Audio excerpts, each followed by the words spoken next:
Welcome to Inside of the Pleasure Studio podcast, where we strip down truths and bear it all as we get real about all things sex, intimacy, and relationships with oneself, another, and the world around us, celebrating the joy of being fully alive and exploring what it means to live a life rich with passion. Every episode, we confront the conventional and break open the cages of censorship as we explore the untamed and often unspoken aspects of intimacy, cutting through the bullshit as we challenge sexual norms and provide you with the unvarnished truth about what it takes to have a fulfilling sex life. So if you're ready to dive into honest and very often provocative conversations that empower and enlighten, you've come to the right place. I am Melissa Louise, your wild host, bringing to you fearless honesty on this unapologetic journey as we talk about sex, love, and life in ways that are smart, fearless, and fun. Because, lover, this is not just about pleasure. It is a fucking revolution. Hello, lovers. This is Melissa Louise, your absolute pleasure advocate, erotic blueprint, sex, intimacy, and relationship coach. And in today's episode, in this video, I want to share deeply with you my perception, how I believe, how our culture truly, our culture actually cultivates and bullies many people into trauma bonding when it comes to relationships. So if you've been following me for a while, and before, a few years ago, I used to write a lot of posts when I had my other Instagram account around how we live in a trauma-based culture. So this episode is not about polyamory. It's not about the different types of relationship, but I do want to bring in the construct of where polyamory and polysexual relating has come from to give a framework of how I see how I'm using this word trauma, especially now in today's environment. I'm not using it loosely and frivolously, but I really want to impart this understanding of it's not just the way that we work that is really assaulting on our nervous system. It's also the way that we're required to raise children, that we are required to be in relationship. So I want to start with a story, a really beautiful story. And this is a story like from the father, when I was with the father of my child, and when we were at the beginning of our relationship. And I'm pretty sure it was in the first 6 months, because we were traveling from Australia back to Turkey. He's half Turkish. And there was some stuff coming up for us in the relationship, and the whole thing of like, do we separate, all of that stuff. And one thing that he really shared with me, and this is when I first started to understand the power and the intricate part that community has in not just raising children, but raising relationship.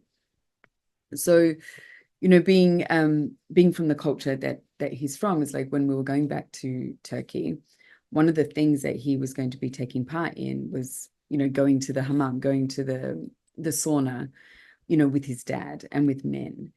And he shared with me, we were living in Australia. Like in his culture, if they're, when there's relationship issues, or if someone's having, problems or issues or is struggling, then, as a man, you're brought into the community. So you would go to the sauna and you would talk about it. And you've got all of these men around you giving you support, advice, and especially older men.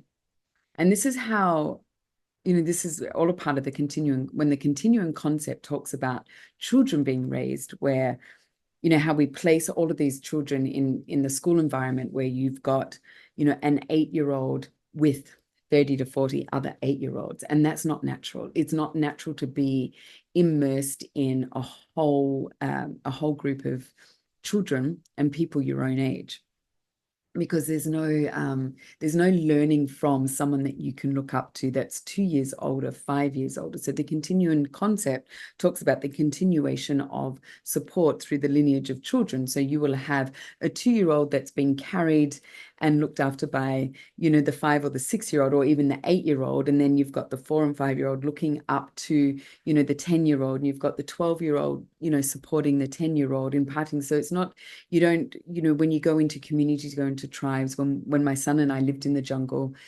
he didn't just hang out with kids his age. He would often go to children's houses that were a lot younger because they wanted him there. And then he would look up to older children. This is the same in relationship. So in relationship, because we're not being raised in community and the relationship's not being raised in community, we're actually living in flight and fight in the nervous system in every arena that we need to exist in. So in our work, in how we raise children and how we're raising ourselves, and also the relationship. So in this example where I was speaking about the father of my child, it's like, his comment was, well, when we were talking, he's like, if we were in Turkey, or in the community where he would have his community, when he was having issues, he would get to go to a group of men. But living in Australia, especially the way that, how we all raise ourselves, it's like you would, if you're in the Australian culture, you go to the pub and drink beers and get a bit drunk, and the men are also not so raised, not so well versed to really support one another. It's like men are really raised to be the lone wolf. You've got to sort this out on your own. In community, it's not like that. So there's the framework. And the reason I want to bring up polyamory just for a moment is, people always ask me, is like, are you polyamorous? And what do you think about polyamory? And do you think that's a really good idea? And it's not about whether polyamory is a good idea or not. Everyone needs to do what really works for them, no matter what style of relationship we go into. What I truly believe in is that you fully go into that style well-versed, like you're always working on it, like it is your relationship, your rules, but really cultivate what it means for you. Always learn, always be on the journey to be moving up. It's not this sort of stagnant or a static existence. It's like, oh, well, now I'm married, now that's just it. Like we're in a monogamous relationship, we all assume the rules. It's not like that. So polyamory, when people talk about we're not meant to just have one sexual partner, we also need to understand that where the sharing of sexual partners comes from is a culture that is a sharing culture. So it's not just sexual relationships that are shared. Food security is shared. Child rearing, childcare is shared. Shelter is shared. So not only are you having more than one lover and you are, moving through loverships and sexual relationships within the community or within the sphere, you're not, from that sharing culture, there's no punishment, as in you won't lose finances.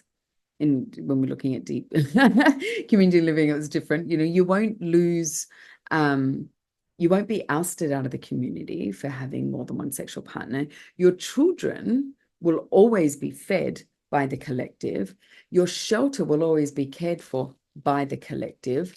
Your food security is shared by the collective. So if you shift from one person to another, you take on another lover, you're not going to be punished by having all of that taken away from you. And that's the environment that we live in.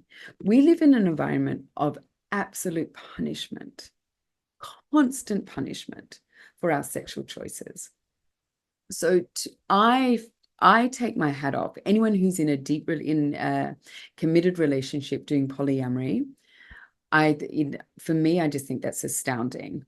In my loverships, I haven't gone into a polyamorous relationship where there's a commitment and doing polyamory with that. I've certainly experienced and practiced polyamory, in lovership, as I'm, through different stages of my life, which has a different feel to it. I know when I had my child, no, it was just something that I wasn't able to walk through. But it was on these reasons. It was on the reasons of the safety of shelter. This is deeply in the nervous system. So when people talk about, we are, in a primal sense, we are designed to have more than one sexual partner, we're also designed to have all of these other parts of our life taken care of by community. So if we think about that, if you're sharing sexual partners, but you're not sharing shelter and food security and child-rearing security, it's a lot. And our culture punishes for this decision. So this is not, I do want to actually do another podcast and a video. I'm trying to have water. Speaking really deeply into that, about the intricate layers of that, of where that sits in the nervous system. So speaking about coming into trauma bonding of relationship, never before, when we look at that, about the sharing culture where we were to raise children as well in community, understanding, when I talk about we live in a trauma-based existence, is when a man and a woman come together, or two men or two women come together and even without children, where they're required to live in, we are required, where you live in a house on your own, you are, the financial gain is just for you two. The responsibility is just on you two. The responsibility for everything is just on two people. So food security, shelter is the responsibility of just two people. Bring children into the mix, and it's diabolical, because it's just two people that are responsible for everything. And we're not designed for that. We are designed for community living. Now, when also too, if we're looking at, like, when I, this email that I sent out with the questions, and was, the understanding that many people in trauma bonds, I'm not talking about full-on trauma and full-on, it doesn't have to be full-on argument and full-on not getting needs met, and you feel like you're imprisoned in the relationship to be trauma bonded. When I say trauma bonded, for me, it's also in the low level trauma bonding as well, because that is where we sit with our existence in our culture. To have a relationship that is deeply nourishing, that is deeply co-creative, it doesn't happen in 6 months. It doesn't happen in a year. It would take, if we're going to put a figure on it, it takes up to truly 5 years, sometimes a decade, for the relationship to really settle into this deeply nourishing, co-creative, supportive entity. The existence, like the relationship is its own entity, it's its own sphere, it's its own, I'm trying to think of the word, like there's 3 energies in a relationship, if we're looking at monogamous relationship union. And sometimes it doesn't take 5 years. Not saying it's, you got this long hill. Sometimes it doesn't. For some people, it's within the 2 years. It can, and even if people are really united and they're a deep union within a year, there's always got a shifting and growing. We're always changing. This thing, we're always changing. I still haven't had my water. Excuse me.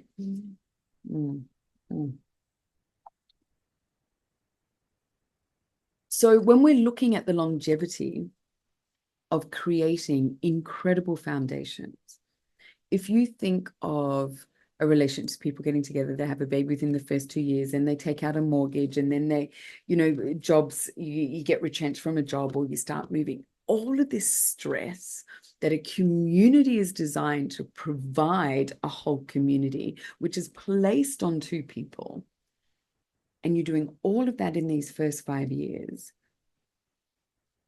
the space needed for deep reverence of cultivating a foundation of a relationship is where. Now, I truly understand that this is very, oh God, where's that word? It's Sunday that I'm making this. I think Sunday, so my brain just goes boom. It's very particular. I was going to say the word contrived. There's another word. For the powers to be, the people that all of our government, they're very aware of this. It's very it's very well thought out, because how to control a population is to keep them in fight and flight. And we live in existence that is a constant low level fight and flight. The majority of people's nervous systems are in fight and flight, or flee, which is flight. it is getting more and more common for people not to experience deep rest and deep nourishment and deep relaxation. If we're looking at the quintessential pastimes, your weekend, you need to do all of this work to be able to take this time off for yourself and for your relationship. At the end, the weakening of the end, you're going to be weakened. This is like, look at the wordology. It's not the right word, but I love that word, wordology. The weakening to the end, you're being pushed to the end, you're getting weaker and weaker and weaker to the end. The fact that we have to give over to the larger system, the most amount of time than this, and we get rewarded with this a small amount of time. Then there's like, you got to catch up with grandparents, you've got to catch up with parents, you've got to like run around, like if you've got children, all of the activities, because there's not enough activities in the school time. And where there's not just the spaciousness for play. And also too, because we live in these houses with walls, streets, may not know our neighbors, the roads, everything. So the children just don't wake up and walk out. They're not also self-actualizing their social circles. I mean, children actualize their own social circles when left. I experienced this living, and I know that not everyone can go to the jungle for 5 years. And it was the most incredible social experiment for my own body, for my own, bleeding onto the ground, the menstruation coming into my cycle as a woman. I'm a woman. Like we live in a culture that it doesn't openly speak about half of the population's experience in their body. And also too, that we are, but so this is also too, when you look at man, woman in a household raising children, the woman is required to act like a man, to push, to push, to push, to produce, to produce, to produce. She's given birth. She has a whole different, arena of a hormonal system. Her hormonal system is so completely different to the man's, and yet we're all required to live in the masculine project of existence. It's insanity. So when I speak about trauma-based living, this is what I'm talking about.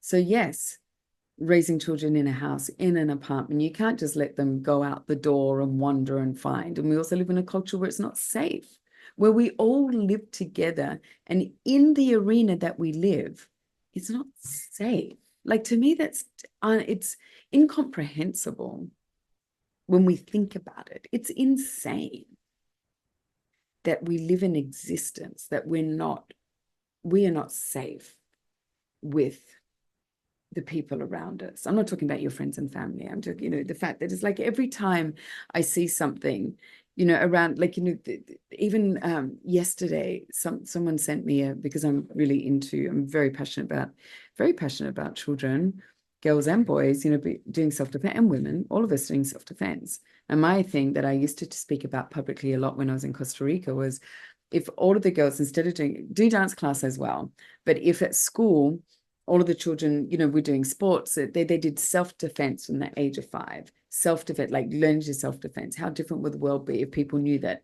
all of the girls could freaking flip them and hold them in a jiu-jitsu choke? Just changing the environment as opposed to going towards, the system up here. Just change the environment here. So when we're looking at relationships being trauma bonded, to me, it's like the majority of relationships have nowhere else to go other than to be in that, because where is the time and the space? When you are paying mortgages, when you're raising children, when you are trying to just keep your head above water, when you are in your community, having your friendships and your family, where is there time for the relationship?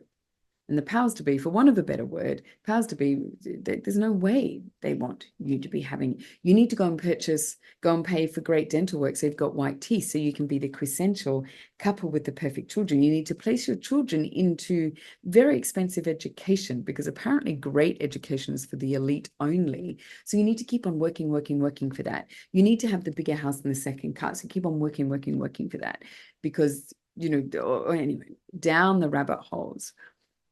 But children were never, ever, our children are not designed to be raised by two people. Relationships are not designed to be secular inside of just two people trying to work it out.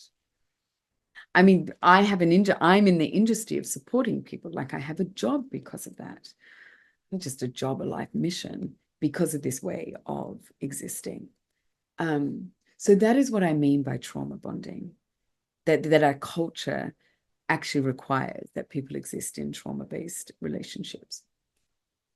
So I hope, I would love to hear people's feedback. I'm looking forward to comments in the YouTube. Please hit the reply to the email to this episode, because they're quite strong words to use, but I wanted to truly explain where I'm coming from.